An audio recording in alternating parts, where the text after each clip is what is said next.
अलाउद्दीन खिलजी ने जब अटैक किया, आक्रमण किया था, वो इसी रास्ते से आया था। और एक गेट ये है, दूसरा ये है, और ऐसे ऐसे टोटल मिला के 7 गेट है। बाकी सारे गेट डैमेज हो चुके हैं। तो सास बहू का कुंड भी बोलते हैं। एक नए दिन की शुरुआत हो चुकी है और अपन अभी है चित्तौड़गढ़ में, होटल में थे, आपको पता ही है, जैसे कि लास्ट एपिसोड में आपने देखा, लास्ट व्लॉग में आपने देखा। अब हम यहाँ से निकल रहे हैं चित्तौड़गढ़ फोर्ट को एक्सप्लोर करने के लिए। चलिए चलते हैं चित्तौड़गढ़ फोर्ट और करते हैं एक्सप्लोर, देखते हैं कैसा है। उम्मीद है कि मस्त होगा, जैसे कि फोर्ट है। और ये सबसे बड़ा दुर्ग है एशिया का, जो लिविंग फोर्ट है। हिंदुस्तान में फिलहाल 2 ही लिविंग फोर्ट है, एक जैसलमेर और एक चित्तौड़गढ़। तो ये भी लिविंग फोर्ट है और यहाँ चल के देखते हैं क्या बनता है, कैसा है, और आपको भी दिखाते हैं। चलिए लेट्स गो। आप बाहर का माहौल देख के ही समझ सकते हो कि कितना मॉर्निंग है। बहुत अर्ली मॉर्निंग जा रहे हैं क्योंकि भीड़ नहीं मिलेगी और फिर आराम से हम यहाँ से वापस दिल्ली के लिए भी निकल जाएंगे। तो फाइनली किले में एंट्री हो गई है हमारी। ये है इसका पहला गेट। यहाँ ऐसे ऐसे काफ़ी सारे गेट यहाँ पे मौजूद हैं। अभी चढ़ाई देखो कितनी गजब भाई, एकदम स्टेप सीधी बिल्कुल। और अभी मैं इसके बारे में आपको बताऊंगा। बेसिकली ये जो है इसका बैक पॉइंट है, बैक साइड से एंट्री होती है, उसकी भी समझ आ जाएगा आपका। पूरा लास्ट तक देखेंगे तो क्यों ये बैक पॉइंट है, क्या इसका रीज़न है। चलो एक बार ऊपर की तरफ और चलते हैं। और ये लिविंग फोर्ट है पूरे का पूरा। तो जैसा मैंने आपको बताया था कि लिविंग फोर्ट है, देखो ये फोर्ट परिसर में ही सब कुछ मौजूद है। अब यहाँ से लेंगे राइट टर्न। स्क्रीन लिखा हुआ है 2 टिकट, 2 टिकट।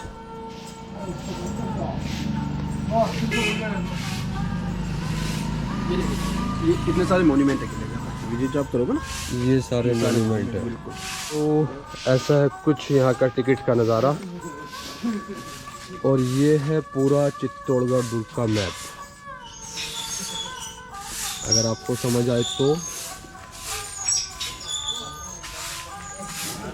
इंडियन के लिए 40 रुपीज़ है और विदेशी के लिए 600। चलो अच्छी बात है, कम से कम विदेशी से कहीं तो पैसे ले रहे हैं। तो अभी हम लोग मौजूद हैं 580 फीट की हाइट पे, और ये है चित्तौड़गढ़ सिटी का व्यू पॉइंट। उम्मीद है अच्छा व्यू आएगा और आप लोगों को भी पसंद आएगा। यहाँ से पूरे का पूरा चित्तौड़गढ़ दिखाई देता है। और यहाँ भाई लंगूर बहुत ज़्यादा है, बहुत ज़्यादा। ये देखो कितना ही खूबसूरत लग रहा है। पूरे का पूरा चित्तौड़गढ़ यहाँ से आपको दिखाई दे रहा है। लेकिन जिस टाइम में किला था ना, बसा था, उस टाइम में ये सिटी यहाँ नहीं था, क्योंकि सब कुछ किले के अंदर ही था।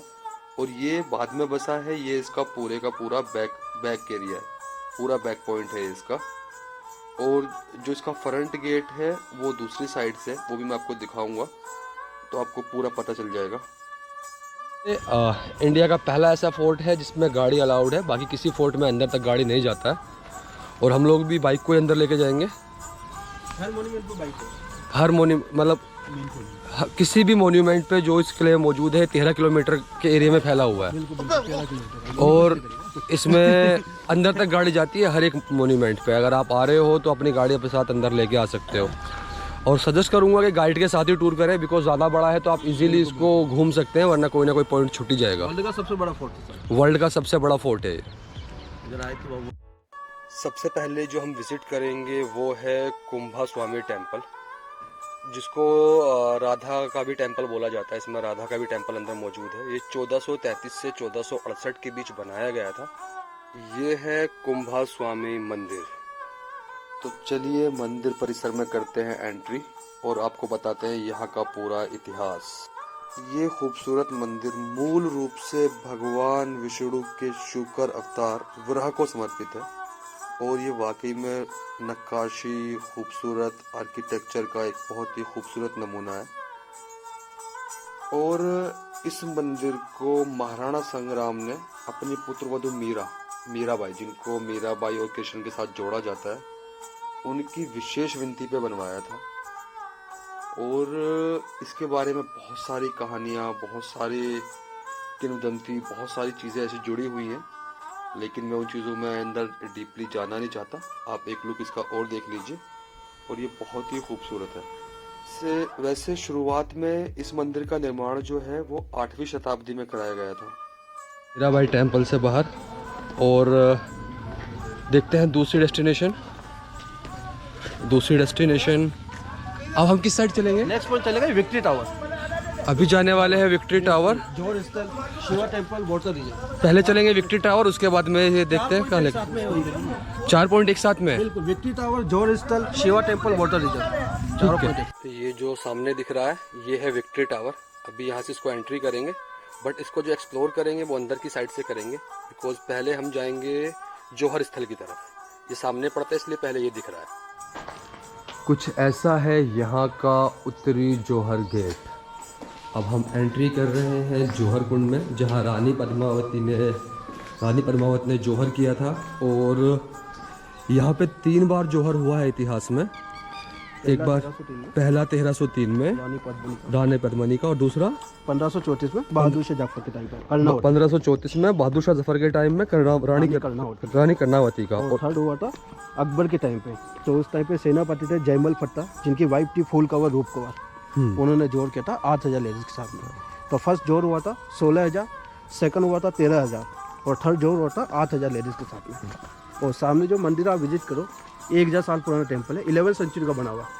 एमपी के थे ना धार जिले के परमार शासक राजा भोज, एक कहावत है, कहा राजा भोज का गंगू तेली। उन्होंने इस टेम्पल को बिल्ड किया था। लेकिन 1303 में अलाउद्दीन खिलजी ओल्ड फोर्ट को डैमेज करता है, इसको भी डैमेज किया था। तो 1428 में महाराणा मोक्कल आए थे, राणा कुंभा के फादर। महाराणा मोक्कल ने दोबारा इस मंदिर का रिनोवेशन किया। अभी इसको बोलते हैं मोक्कल टेम्पल। और टेम्पल का अंदर जो मूर्ति आप दर्शन करते हो, ऐसा मूर्ति पूरे वर्ल्ड में कहीं नहीं है। एक ही स्टोन पर त्रिमूर्ति है, 9 फीट का सिंगल स्टोन है।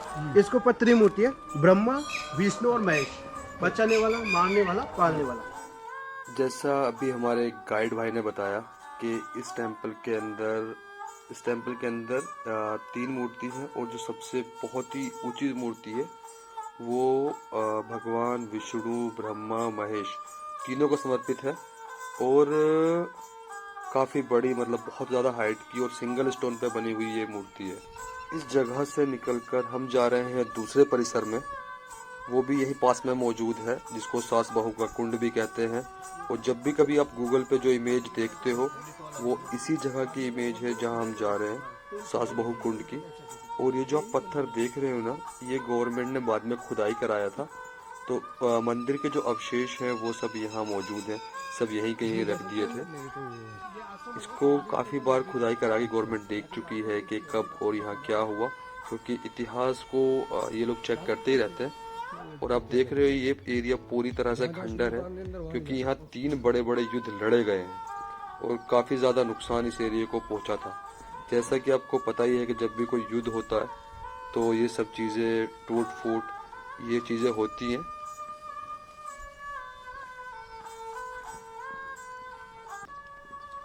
अब हम एंट्री करेंगे यहाँ के सबसे फेमस पॉइंट, सास बहू कुंड में। ये वो एरिया है जो सास बहू कुंड में जाता है।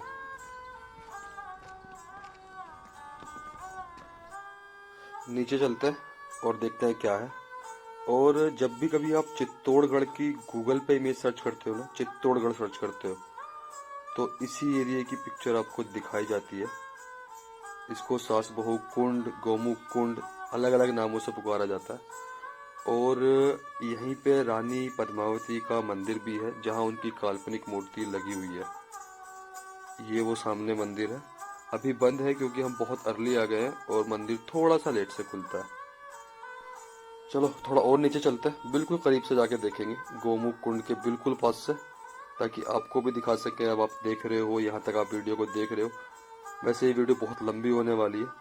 देखो यही वो जगह है जो गूगल इमेज पे आपको दिखती है। इसको सास बहू तालाब और सास बहू कुंड या गोमुख कुंड के नाम से जानते हैं। अब मैं नीचे की तरफ दिखाऊंगा आपको, जहां से पानी ये आ रहा है। ये देखो, ये पानी पिछले 1200 साल से लगातार आ रहा है और किसी को नहीं पता ये कहां से आ रहा है। और यहीं पर उस दौर में सब रानियां, चाहे रानी पद्मावती हो या कोई और भी रानियां हो, क्योंकि बहुत सारे राजाओं ने इसे इस्तेमाल किया, सब यहीं पर नहाने आते हैं। और ये है वो मंदिर,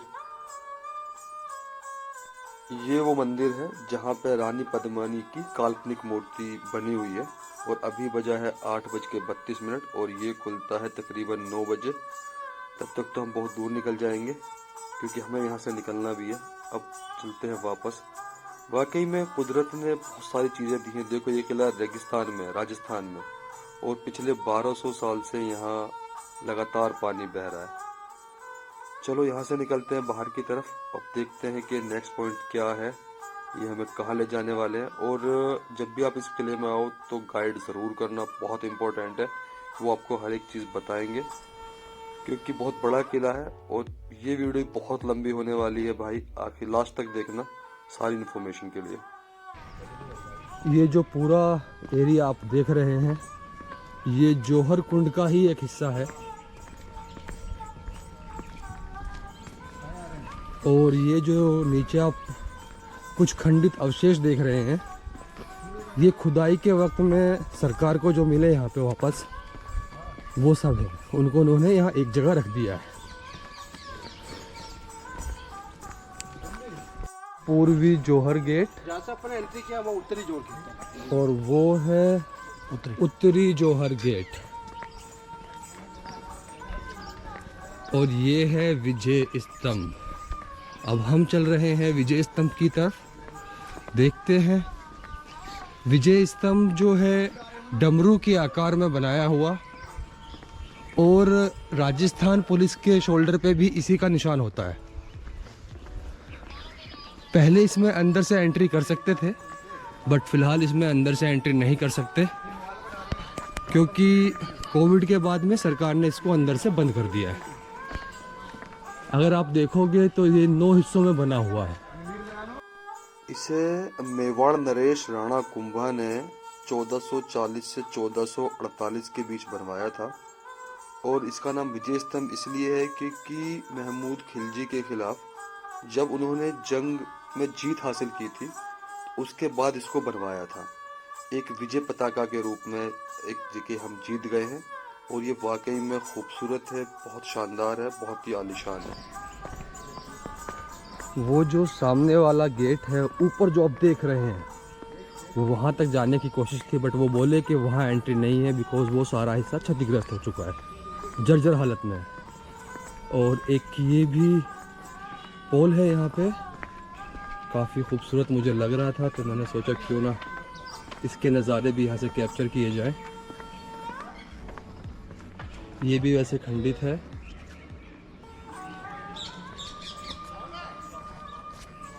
ये देखिए यहाँ से पूरा जौहर कुंड, ये जो हिस्सा आप नीचे देख रहे हैं, ये पूरे का पूरा जौहर कुंड ही था। इसको गवर्नमेंट ने बाद में पार्क की तरह से डेवलप कर दिया, बट ये काफ़ी गहरा था और यहीं पे जौहर होता था। इसी गेट से लोग एंट्री करते थे। और ये है विजय स्तंभ।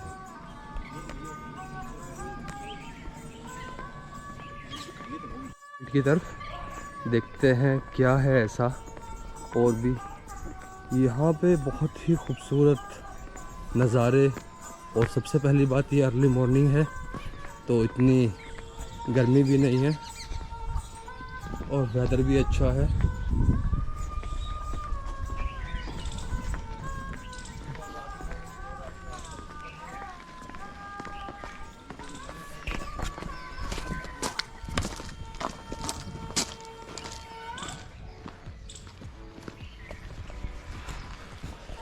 सो यहाँ से निकलते हैं बाहर और देखते हैं कि अगला पॉइंट क्या है। हमारे गाइड साहब अगले किस पॉइंट पे हमें लेके जाएंगे। तो अभी हम एंट्री करने वाले हैं रानी पद्मावती के महल में, जिनको समर पैलेस भी कहा जाता था।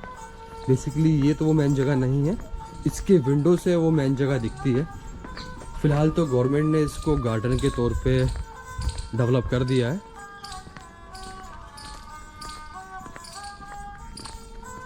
बहुत ही खूबसूरत बना दिया है फ़िलहाल तो। यहाँ रानी पद्मावती जिस एरिया में अभी हम हैं, इस एरिया में वो यहाँ अपनी दासियों के साथ अपना समय व्यतीत करने के लिए आती थी।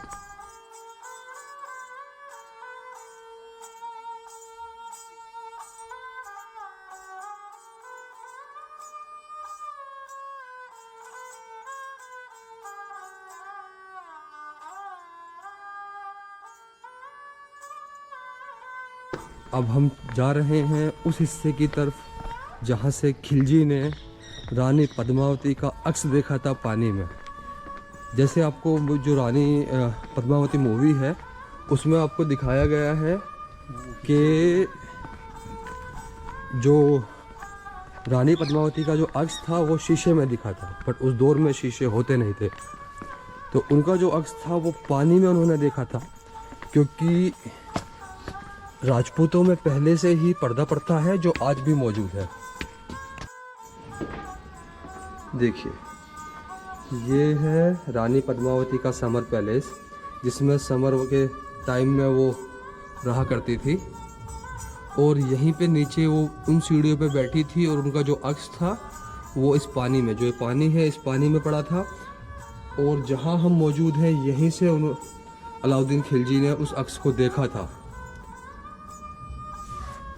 चलिए अब चलते हैं दूसरे हिस्से की तरफ। यहाँ से निकलते हैं बाहर।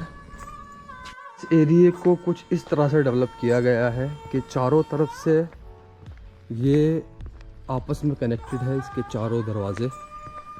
एक ये भी इसका हिस्सा है, ये एक एरिया है,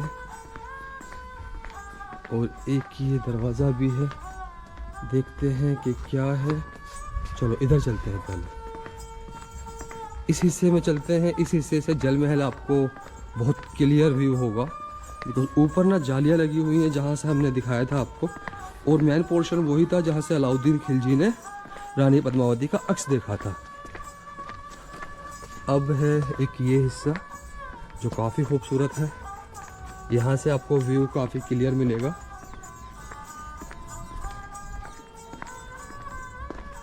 देखिए, ये जो आप देख रहे हैं ये है जल महल। ये पूरा जल महल का ही हिस्सा है। उस टाइम में इसके अंदर पूरा पानी भरा होता था, और इसमें जो बोट चलती थी वो लकड़ी की बोट चलती थी। लकड़ी की बोट से ही रानी पद्मावती समर के दौर में, जब पूरी तरह से समर यानी कि गर्मियाँ पूरी होती थी, क्योंकि इस एरिया में वैसे भी काफ़ी ज़्यादा गर्मी पड़ती है, तो 4 महीने वो इसी महल में गुजारती थी, क्योंकि एसी या कूलर तो उस टाइम होता नहीं था।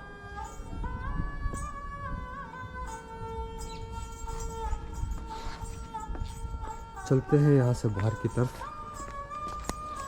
अब यहाँ से निकलते हैं और देखते हैं अगला मॉन्यूमेंट क्या होने वाला है, किस जगह पे जाएंगे। वो खड़े हैं हमारे गाइड भाई। तो ये है भीम कुंड। अगर आप इसकी शेप देखोगे तो पैर के समान है। जब पांडव आज्ञातवास पर थे तो वो लोग यहाँ भी आए थे, उन्होंने यहाँ भी अपना कुछ समय व्यतीत किया, और भीम ने यहाँ पे एक अपना पैर का प्रेशर दिया, पैर मारा था, तो पैर मार के पानी निकाला, तो ये वाला कुंड बन गया था। उस टाइम में तो छोटा था लेकिन थोड़ा बड़ा हो गया है, बड़ा कर दिया इसको बहुत। और ये है वो भीम कुंड। ये भी यहाँ का मुख्य पर्यटक स्थल है, लोग यहाँ आते हैं। बेसिकली ऐसे ऐसे छोटे बड़े कुल मिला के यहाँ पे 84 कुंड है, यानी कि आप कह सकते हो कि जितने भी मंदिर हैं उनके साथ साथ में यहाँ पे कुंड भी मौजूद है, ताकि आप लोग उस टाइम में क्या होता है स्नान करो, शुद्ध हो और मंदिर में प्रवेश करो। ये है सूर्यपोल गेट, और ये उस टाइम में ये प्रमुख दरवाज़ा हुआ करता था, और मुख्य द्वार यही था, और यहीं से पूरी की पूरी एंट्री होती थी। जो अलाउद्दीन खिलजी ने जब अटैक किया, आक्रमण किया था, वो इसी रास्ते से आया था। और पूरे राजस्थान में 2 चीज़ें फेमस है, यहाँ का सूर्योदय और माउंट आबू का सूर्यास्त। वो हम अपने पिछले ब्लॉग में आपको दिखा चुके हैं कि हम वहाँ मौजूद थे, और वो पूरा सनसेट हमने आपको दिखाया था। ये है इसका मुख्य दरवाज़ा उस दौर का, और ये बहुत मजबूत है। और अगर आप देखोगे गौर से तो बारीक बारीक कीले, और ऊपर निकले हुए हैं लंबे लंबे कुंभे। ये था कि उस वक्त में क्या होता था कि जब आक्रमण होता था तो हाथियों से दरवाजे को तोड़ा जाता था, और जब हाथी इस दरवाजे पे अटैक करेगा तो ये सब उसके सर में चुभेगी। ये देखो, जैसे ये एक है, ये तो 100 साल पहले दोबारा रिबिल्ड हुआ है। ऐसे ऐसे तकरीबन यहाँ भी 7 गेट थे। जो अभी जो पूरा सिटी बसा हुआ है वो बैक साइड में है एक्चुअल में। जब यहाँ पर शासन था राजाओं का, तो उस वक्त में यही मैन एंट्री हुआ करती थी और यहीं से सब कुछ आना जाना था। एक गेट ये है, दूसरा ये है, और ऐसे ऐसे टोटल मिला के 7 गेट है। बाकी सारे गेट डैमेज हो चुके हैं। ये है यहाँ का बाहर का व्यू, और ये है महाराणा प्रताप के वंशज। पता नहीं आपको दिखाई दे रहा होगा या नहीं, बिकॉज क्योंकि सूरज मेरे बिल्कुल सामने है। नीचे जो ये पूरी बस्ती है ये भील ट्राइब्स है, और ये महाराणा प्रताप के वंशज लोग हैं। और यही वो पूरा एरिया है जहाँ पे युद्ध होता था। युद्ध स्थल भी यही था, मतलब जो दुश्मन होता था वो बाहर की तरफ यही अपना पूरा फौज आर्मी जो भी उसके साथ होती थी, घोड़े हाथी टेंट तंबू यहीं पे लगाता था। और ये था वो एंट्रेंस का गेट। और ये जो आप पूरी सामने वॉल देख रहे हो, ऐसी पूरी वॉल 13 किलोमीटर में मौजूद है, यानी कि इस पूरे किले को घेरे हुए है। ये ऐसा पूरे का पूरा, और ये पूरा इसका बाहर का नज़ारा। और दूर आपको एक पहाड़ी दिखाई दे रही होगी, अगर आप देखोगे वो लेटे हुए आदमी की शेप में है। उस पहाड़ी को बोलते हैं कुंभकर्ण, जो रावण का भाई था ना कुंभकर्ण। पहले उसका सिर बना हुआ है, फिर उसका पेट है, और फिर उसके पैरों का निशान पैरों की तरह से है। ये नेचुरल पहाड़ी है, ऐसे ही है, पर पता नहीं व्यू आ भी रहा होगा नहीं, बिकॉज सूरज बिल्कुल सामने है, बिल्कुल सामने। और थोड़ा धुंध भी है क्योंकि सर्दी का मौसम है। चलो अब चलते हैं यहाँ से दूसरी जगह।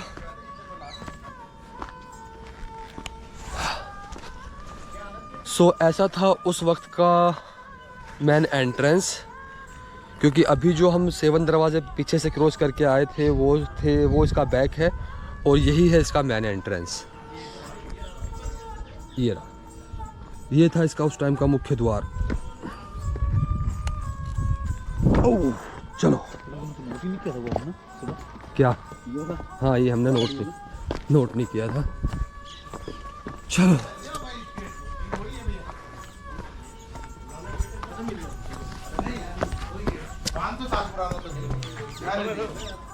हम मौजूद हैं कुंभा पैलेस में,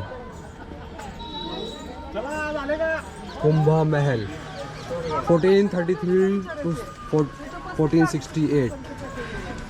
चलते हैं इसके अंदर। लेट्स सी, कुछ ऐसा है बाहर से इसका नज़ारा।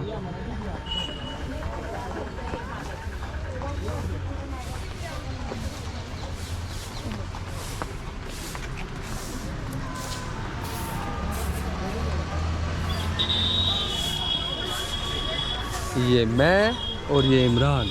हाय। इस वक्त हम मौजूद हैं कुंभा पैलेस में। ये काफ़ी खंडर हालत में है वैसे, और अभी भी आप देखोगे पूरी तरह से इसमें आग का जो धुआं होता है उसके निशान बने हुए हैं। ये शायद उसी दौर में छत्तीसगढ़ थी, उसके अंदर आग लगी थी जब यहाँ पे आक्रमण हुआ था, क्योंकि पूरी तरह से ब्लैक है अभी भी। वैसे ये पूरा क्षतिग्रस्त है। थोड़ा सा इसका ओवरव्यू करते हैं कि कैसा है ये यहाँ का नज़ारे। इस महल को पूरी तरह क्षतिग्रस्त कर दिया गया था युद्ध के दौर में।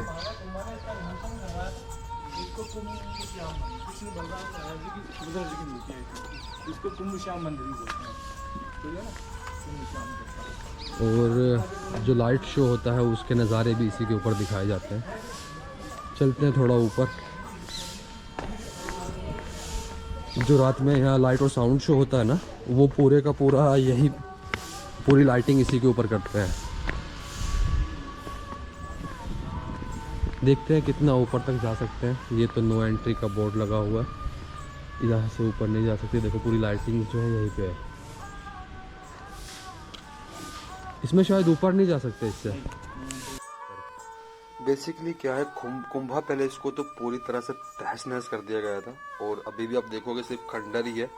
थोड़ा सा इसका जीर्णोद्धार हुआ है, लेकिन ऐसा कुछ खास हुआ नहीं, क्योंकि जब अभी देखो चारों तरफ इसके ऊपर से मैंने अभी आपको दिखाया था, एक बार फिर दिखाता हूँ कि ये पूरी तरह से टूट फूट तहस नहस हो गई है, क्योंकि 3 बड़े बड़े युद्ध यहाँ लड़े गए, और ये इसका पीछे का हिस्सा भी था। तो कोशिश जाहिर सी बात है कि जब युद्ध हुआ होगा तो आगे पीछे दोनों तरफ से सेनाओं ने आक्रमण किया होगा, राजपूतों ने डट के मुकाबला किया होगा उन सेनाओं का। और यहाँ से आप देखो बाहर का नज़ारा सारा दिखता है और सारे सैनिक यहीं तक रहते थे। और जो ये पैलेस है इनके जो बनने का टाइम पीरियड है वो अलग अलग है, क्योंकि यहाँ बहुत सारे राजाओं ने राज किया, तो उसी के हिसाब से इनको बनाया गया। अब जैसे ये हिस्सा देखो, जहाँ हम थे वो थोड़ा सा फिर भी बचा हुआ है, और ये वाला हिस्सा तो पूरी तरह तहस नहस हो रखा है, पूरी तरह खंडर में तब्दील है। और वक्त के साथ साथ चीज़ें पुरानी होके कुदरती तौर पे भी गिरी जाती हैं, बट ठीक है, बस जो भी है इतिहास के पन्नों में दर्ज है, काला है या सफ़ेद है बट इतिहास के पन्नों में। और ये होते थे कुंभा पैलेस में जो कारागार होते थे जहाँ कैदियों को रखा जाता था, वो 2 कारागार भी यहाँ थे।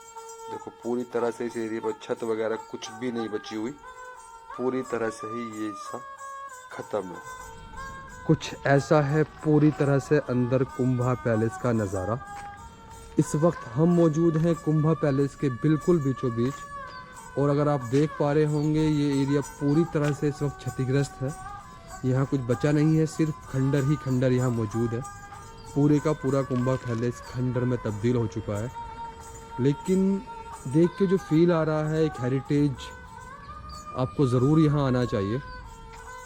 ये था यहाँ का पूरा नज़ारा, पूरा टूर हमने आपको करा दिया है, और अभी हम जा रहे हैं वापस अपने होटल की तरफ, बिकॉज़ चेकआउट करना है और यहाँ से निकलना है दिल्ली के लिए। बहुत लंबा रूट है। सो करते हैं इसी के साथ इस एपिसोड का अंत। कुछ इस तरह का था हमारा ये पूरा फोर्ट। और अगर आपको ये वीडियो, ये व्लॉग पसंद आया है तो प्लीज़ एक लाइक कर दीजिएगा, और उम्मीद है कि ये पूरी जर्नी आपको बहुत पसंद आ रही होगी। अपना प्यार बनाए रखिए, और अगर अभी तक आपने चैनल को सब्सक्राइब नहीं किया है तो प्लीज़ सब्सक्राइब कर दीजिए, बेल आइकन दबा दीजिए ताकि आपको सारी वीडियो मिलती है। चलिए अब चलते हैं वापस होटल और मिलते हैं आपको नई राइड पे यहाँ से दिल्ली के लिए।